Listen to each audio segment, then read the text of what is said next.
Congress leader Priyanka Gandhi Vadra ने जुमेरात को Gaza में बेरहमाना बमबारी की मजम्मत की और कहा कि बैनुल अक़वामी बरादरी की एक रुकन के तौर पर यह हिंदुस्तान का फर्ज है कि वह हक के लिए खड़ा हो।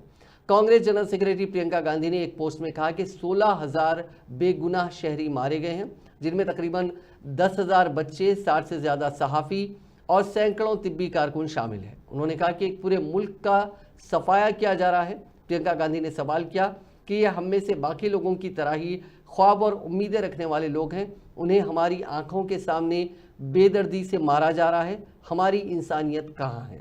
उन्होंने कहा कि हिंदुस्तान ने हमेशा बैनुल अक़वामी सतह पर जो सही है उसके लिए खड़े हुए हैं।